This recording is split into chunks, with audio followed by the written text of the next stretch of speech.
Elle est pas belle la vie? Hein?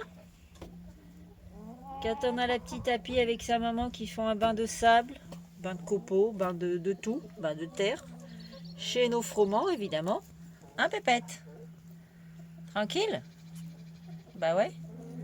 Regardez-moi ça, ce petit bout de cul là-bas au fond, qui se dort la pilule au soleil. Parce que oui, on a encore une belle journée aujourd'hui. Voilà, comme tu l'auras compris, on est parti dans une nouvelle vidéo. Et n'oublie pas, si tu n'es pas encore abonné et que tu passes pour la première fois, pense à le faire.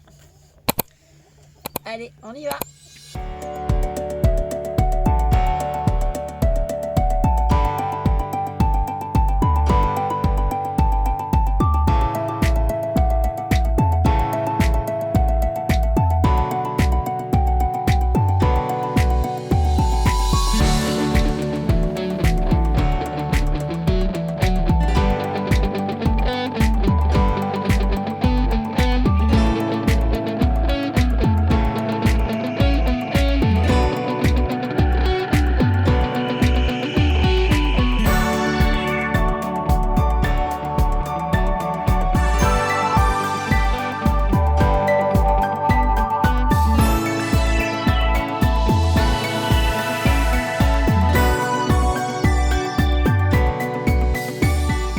Alors aujourd'hui on se retrouve au début de cette vidéo avec nos Brahmas, tout simplement pour vous expliquer où on en est de toutes les couvaisons. Donc à savoir que nous avions Erika qui couvait ainsi que la petite poule bleue qui est juste là, voilà, la saumon bleue. Et ben comme vous pouvez le voir, elle ne couve plus. J'avais également ma saumon noire qui est derrière le bidon là-bas, enfin derrière la mangeoire, qui s'était mise à couver. À la foulée dès que j'ai ramené Erika. Et ben, elle a fait son stage dans le garage. Il lui aura fallu pareil 3 jours. 3 jours pour que ça stoppe complètement la couvaison. Donc ça c'est une bonne nouvelle. Visiblement le garage avec les Brahmas ça fonctionne super bien. Ouais, je les mets juste dans une grande cage à lapins, vous savez les cages qui font à peu près 1 mètre de long là. Je les mets là-dedans, juste avec une petite fine couche de copeaux, à boire, à manger, et rien qui puisse leur donner envie d'être bien abritées, à couver, voilà, pour vouloir couver ou quoi que ce soit. Donc elles sont dérangées par le chien en permanence, par nos passages à nous. Donc ce qui fait que voilà. Donc ça c'est une bonne chose, je suis bien contente. Voilà.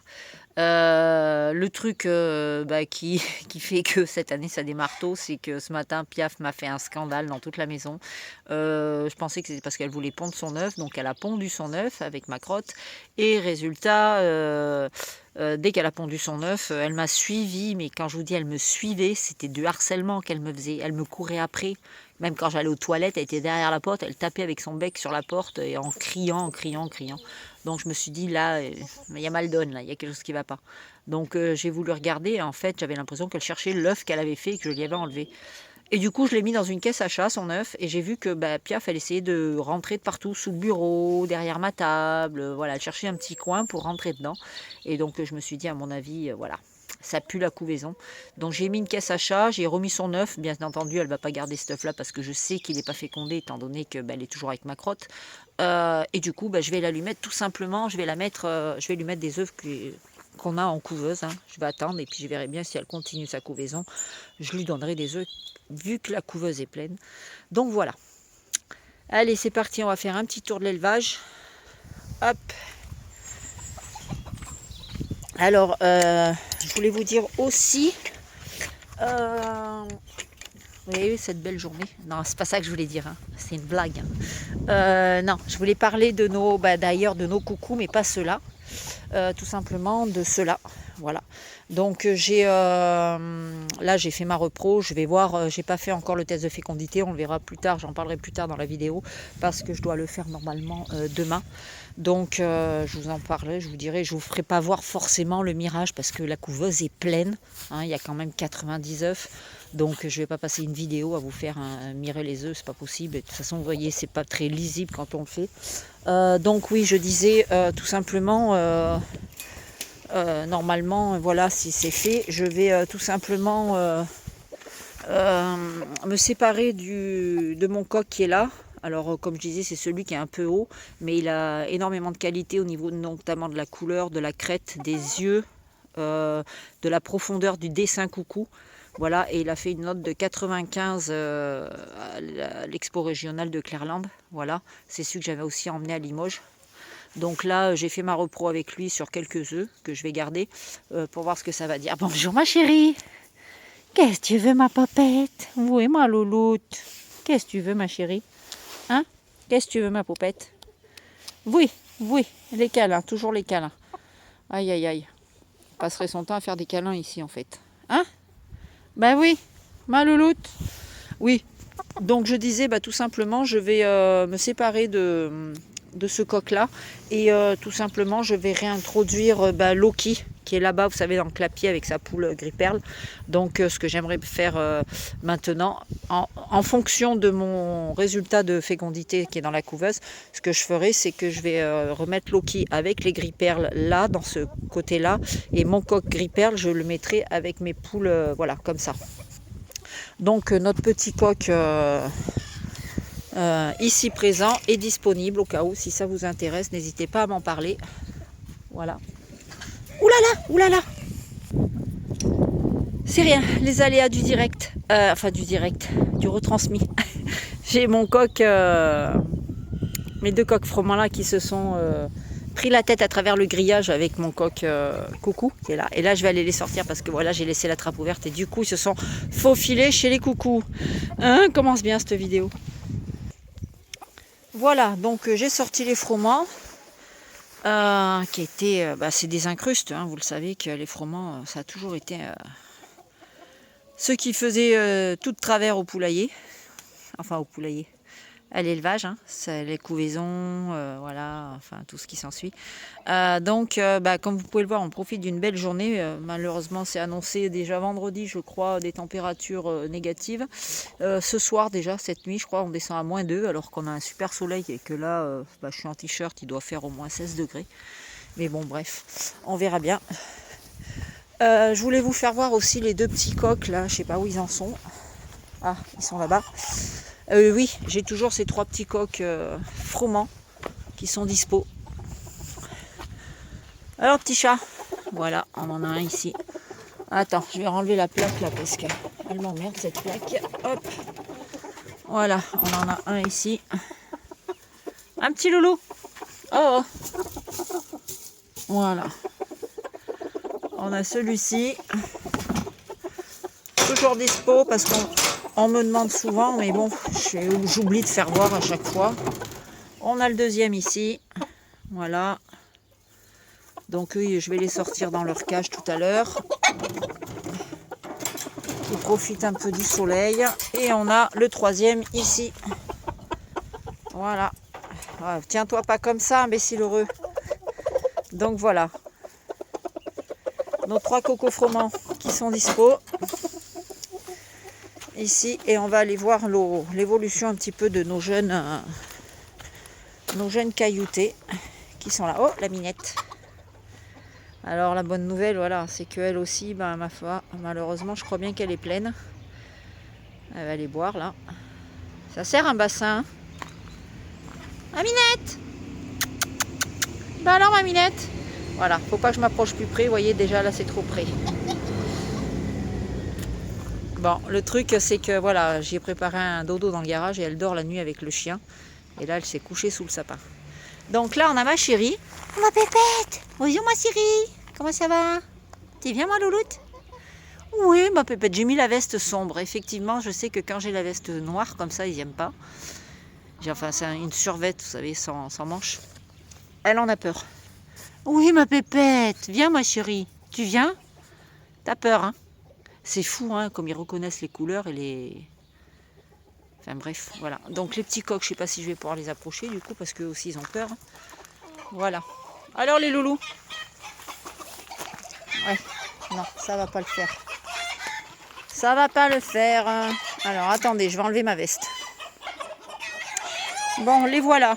Alors ça fait un peu de bruit, c'est normal, c'est à cause du chat. Donc voilà les deux loulous. Alors on a celui-là qui est bien noir. Et on a celui-ci qui est caillouté. Alors, si tu veux bien te relever, voilà. Si je suis un peu en zoom, je vais essayer de me reculer. Voilà. peut voir les deux. Alors il est un petit peu haut, mais c'est normal, hein, au début c'est encore tout jeune. Hein. Vous vous rappelez mon petit coq bleu que j'avais, pareil, il était très long, très haut. Je le trouvais vraiment très laid. Et en fait à la sortie c'est devenu une bombe. Hein. Il est magnifique. Voilà, c'est que là il prend tout en longueur et après il va s'étoffer, il va s'élargir. Et voilà, donc j'ai hâte de les voir évoluer, de les voir grandir un petit peu, surtout le caillouté. Le noir moins, parce que de toute façon le noir j'ai pas l'intention de le garder.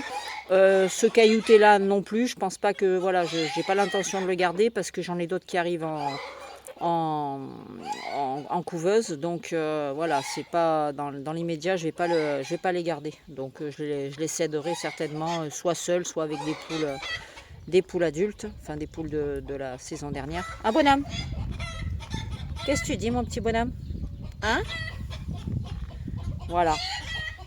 Ça grandit vite, hein, mais bon, c'est encore des tout petits. Hein. Voilà, il faut laisser encore s'étoffer. Je pense qu'on verra du gros changement d'ici peu. C'est pareil, voilà, pour le moment, il n'y a pas de dominé, il n'y a pas de dominant. Ça se maintient ensemble. Voilà, donc je pense que le noir, il va être énorme aussi. Donc voilà pour l'évolution des petits jeunes, là. Là, ouais, c'est le chat qui a fait peur aux poules, là. Bon, ben là, comme on peut le voir, on est avec nos Brahmas. On a notre petite merdouille au milieu qui fait sa petite place avec sa mère. On a les gros ici. Qu'est-ce que t'as, bonhomme? Il est énorme. Il est en train de s'étoffer, là, c'est un truc de fou. Il me surprend de jour en jour. Il est juste énorme. Sachant qu'il n'a pas encore 10 mois. Hein. Voilà. Ah, puis! Bah alors, petit bouchon. Ouais. Alors, improbablement, je ne comprends pas. Ça se passe super bien avec la petite. Hein. Il n'y en a aucun qui cherche à l'attraper. Hormis, je me méfie de Yoda. Parce que voilà, Yoda, bah, ça commence à lui manquer de ne pas avoir de poule. Donc, il est un petit peu tendu du slip, comme on dit. Voilà, alors il faut savoir que Yoda est toujours disponible. Et il est disponible avec cette poule ici. Là. Voilà. Avec celle-ci. Voilà, c'est la poule que je cède avec Yoda. Donc c'est une jolie poule. Hein. Voilà. Pépette, tu voudrais pas te relever des fois? Voilà, c'est une saumon bleue. On peut voir qu'elle a un peu de bleu dans la queue. Donc voilà, c'est la poule que je cède avec Yoda, au cas où si ça intéresse quelqu'un. Parce qu'il n'a toujours pas de famille. Ça va, gros? Hein? Ça va, mon gros? Hey, hey. Voilà, elle est où la merdeuse? Bah alors, merdouille? Bah alors, petite merdouille? Ouais, petit merdouille. Bah ouais, ma petite merdouillette. Ouais. Voilà, et on a Yoda là-bas qui cherche le Pékin. Donc non, n'aie pas peur, je vais pas te rentrer, je vais pas t'attraper pour te rentrer. Donc voilà le bonhomme. Donc si au cas où il est dispo en couple avec sa poule, parce que la maman pour le moment je peux pas m'en séparer. Elle est avec son petit et tant que la poulette n'a pas grandi, faut que je ramasse mes bidons d'eau là-bas. Donc voilà. Voilà pour nos Brahmas. Et voilà, ça c'est normal, hein. Il y en avait une qui était la noire, elle était dans le garage depuis 3 jours. Donc elle essaye de réintégrer sa place. Ici on a la maman. Voilà, c'est duel. C'est le duel. Alors je m'en mêle pas quand c'est comme ça parce que de toute façon, tant que c'est pas, voilà, on voit que là c'est juste une question de domination. Voilà, le coq va s'en charger. Allez bonhomme là-haut, fais le job. Voilà. Stop, ça suffit. Ça suffit vieille. Non, c'est moi la vieille. Ça suffit. Stop. Stop, stop, stop. Alors, bon, ben, on se retrouve encore dans mes cabinets. Et ouais, pour mirer les œufs, je vais en mirer quelques-uns avec vous. Du moins, je vais essayer parce que c'est pas sûr qu'on y voie grand-chose. Là, je viens de mirer 8 coucous, les coucous noirs. Les 8 sont fécondés. Donc, au niveau des frôments, c'est toujours la catastrophe. Donc, c'est parti, on va éteindre et puis on va essayer de faire ça ensemble. Hop. Alors, on va commencer toujours avec des coucous, encore une fois, ici. Donc, comme je dis, vous voyez rien, mais l'embryon, il est là, tout simplement. Voilà, moi je le vois bien.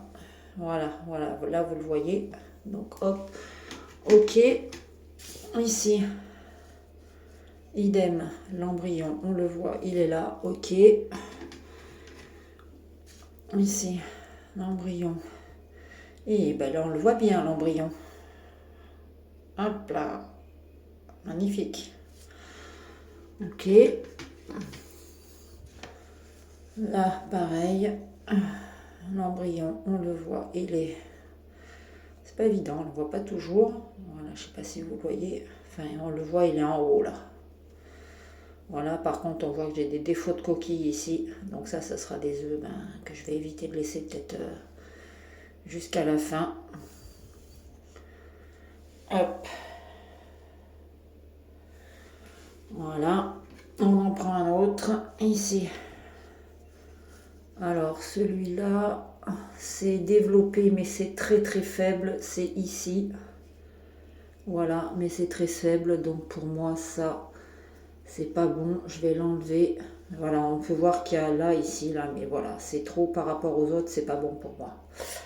Donc, hop, je vais l'enlever.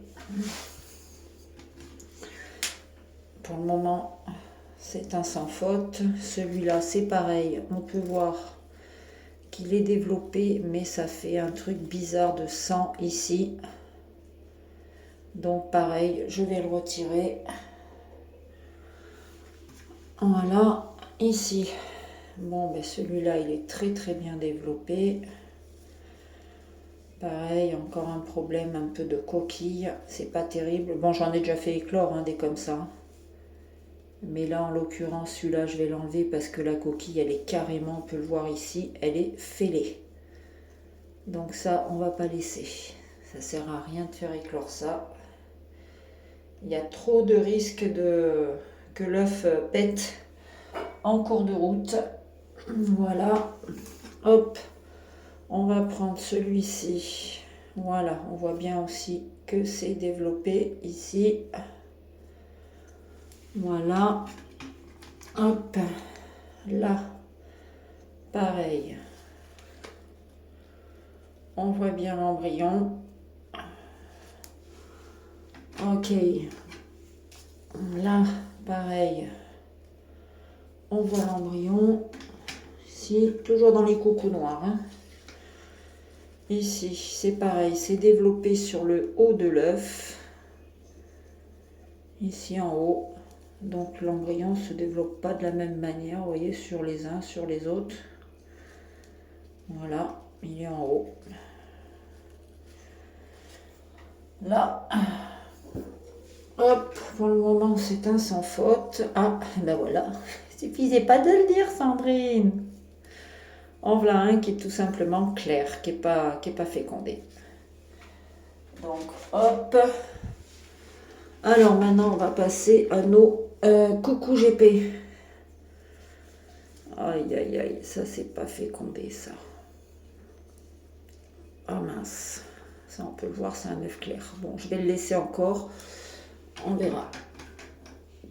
Ici. Hop. Voilà.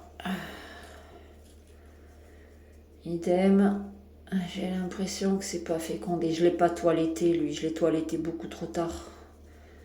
Sachant qu'il a beaucoup de volume. Là. Voilà. Ouais. Là, pareil. Pour moi, c'est pas fécondé. Non. Là.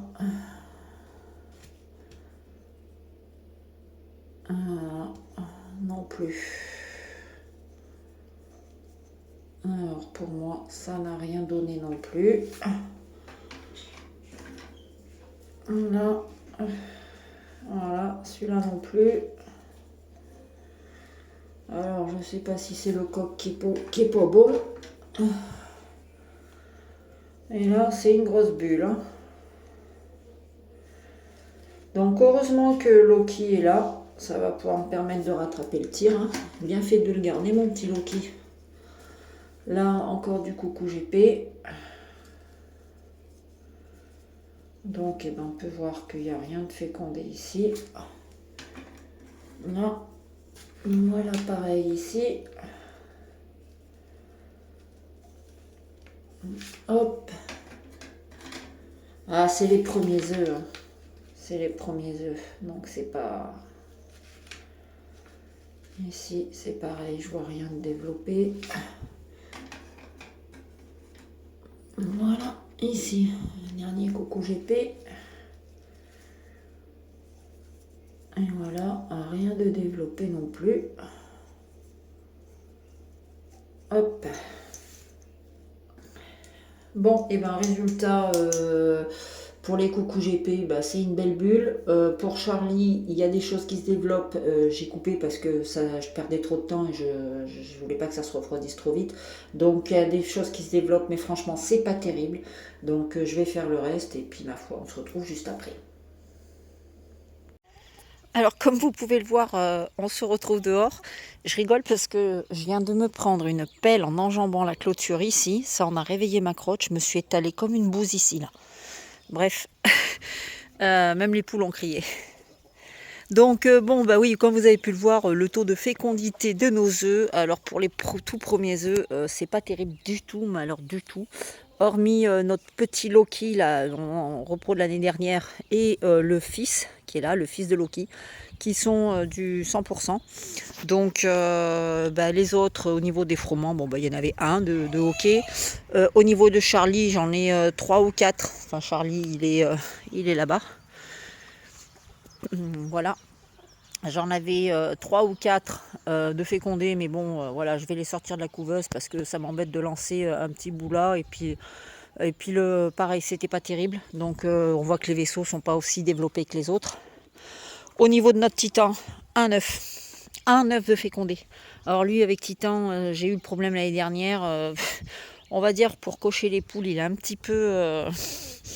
je vais pas dire bon à rien, mais parce qu'il m'a quand même fait quelques poussins l'année dernière. Mais l'année dernière, j'ai commencé à avoir des œufs fécondés qu'à partir du mois de juin. C'est-à-dire, il faut qu'il fasse hyper chaud pour lui. Je sais pas, ou pour les poules, mais bon, toujours est-il que, bah... Voyez, ça, c'est les deux. Ça y est, ils commencent à se battre, les deux, là. Oh, les chauds du slip, là. On se calme? Et ouais, c'est pour ça que c'est pas fécondé chez les froment, parce qu'en général, à chaque fois, Audin, c'était du 100%, mais parce qu'ils sont deux, en fait. Et en fait, quand le fils veut cocher une poule, bah, Audin, il arrive, il lui rentre dedans, et quand Audin coche une poule, bah, le fils, il arrive, il lui rentre dedans. Donc, obligatoirement, ça va pas jusqu'au bout. Donc, ce que je vais faire, c'est que je vais séparer les parcs. Enfin, pas les séparer définitivement, parce que bah, après, je veux pas qu'ils pourront plus se blairer, ils pourront plus être ensemble. Mais ce que je ferai, c'est que le matin, je mettrai, bah, par exemple... Cupidon, Zeus avec 3 poules et Odin avec 2 poules. Et puis le soir, pareil, la journée après, je les laisse ensemble. Et le soir, pareil, juste avant que ce soit l'heure de rentrer, je séparerai comme ça. Bah, Odin, il aura ses 2 poules. Je sais lesquelles vont à Odin. Je sais. Après, si l'un coche les autres, je m'en fous. C'est pas un très gros problème si les poules se mélangent après avec les coqs. Mais voilà, c'est juste pour voir si ça fonctionne et si le petit là, voilà. Donc ça, c'est pas un gros problème. C'est surtout pour une dame qui fait du froment argenté et qui attend voilà, elle veut des œufs ce qu'elle fait aussi de très très jolis froment argentés, et c'est pour échanger nos souches à toutes les deux, pour que je puisse moi avoir un sang nouveau et elle aussi avoir un sang nouveau. Donc voilà, c'est uniquement pour ça, parce que moi j'ai pas vraiment l'intention de faire de la repro des miens cette année. Je prendrai quelques œufs de chez elle, et elle, c'est un échange qu'on fait entre nous, quoi. Voilà, donc c'est pour ça qu'il faut que ce soit impérativement fécondé. Oui, donc je disais, et du coup, bah, Titan, l'année dernière, j'avais eu le même problème, et il a commencé à avoir des œufs fécondés qu'à partir du mois de juin. Donc à partir du mois de juin, moi, ça me va pas du tout, parce que si je veux faire des jeunes, je vais pas passer l'hiver avec des jeunes volailles. Donc je veux vraiment les faire avant le mois de juin, moi, de façon à ce qu'arrivé en hiver, ce soit des poules qui aient une taille adulte, et puis qu'on puisse les laisser dehors, quoi. Donc voilà. C'est un peu le souci que j'ai actuellement. Et bah, chamallow, c'est pareil. Chamallow, bah, zéro, hein. Il n'y avait pas beaucoup d'œufs. Il y avait 5 œufs, chamallow, 5 ou 6 œufs. Donc sur les 6 œufs, bah, zéro. Titan, sur 6 œufs, il n'y en avait qu'un de bon. Donc voilà. Donc eh ben, ce que j'ai fait, comme vous pouvez le voir, ouais, il y a des plumes de partout. Alors, à savoir, j'ai fait le toilettage. Mais à savoir que, bon, j'ai fait ça à la dégueulasse, hein, j'ai fait ça dehors. J'aurais pu m'en passer, mais bon, comme je sais que demain il pleut, ça va tout disparaître. Donc j'ai fait le toilettage uniquement sur les parcs qui en avaient besoin, enfin où le taux de fécondité était plus que médiocre. C'est-à-dire que, comme par exemple vous pouvez voir chez les coucous qui sont là-bas, ben, ils ont beaucoup moins de duvet, les poules et même le coq ont beaucoup moins de duvet que par exemple les gris-perles. Les couleurs claires en fait ont toujours beaucoup plus de duvet. C'est ce que je constate moi à l'élevage. Voilà, là sur les gris-perles, la coucou, j'ai enlevé pas moins de pratiquement 8 cm de duvet. 8 cm. Donc vous voyez ce que je veux dire, 8 cm sur la poule, 8 cm sur le coq, bah, vous imaginez quoi. Hein. C'est des coqs non plus, c'est pas des éléphants quoi. Donc pour le cochage, ça aide pas. Donc chez les froment, pareil. Bah voilà, regardez. Ça m'a pondu un œuf là-bas. Et donc voilà, chez les froment, j'ai constaté ça. Et chez les bleus, c'est pareil. Au niveau du duvet, les splatchs, les bleus, j'ai trouvé qu'il y avait énormément de duvet. Voilà. Donc bah, j'ai taillé du coup les coucous ici. J'ai taillé les froments. J'ai fait le coq là-bas, Onyx, là, le noir que j'ai acheté à Limoges. Et j'ai fait Charlie. Enfin, Charlie, il faut que je finisse de le faire. Donc voilà. Et ben écoutez, sur ce, je vais vous laisser en charmante compagnie d'un coucouillon. Putain, nous faut voir leurs poils. Et les filles. Oh, par là, mon cul, ma tête est malade. Bon, bah toi, tu veux nous laisser sur un dernier mot sans nous faire voir ton... Voilà, ça c'est bien mon petit. D'accord. Eh bien écoutez, sur ce, je vais vous laisser. Je vous souhaite à tous une très belle journée, un bon week-end. Et puis je vous dis à très bientôt dans une prochaine vidéo. Ciao, bye bye.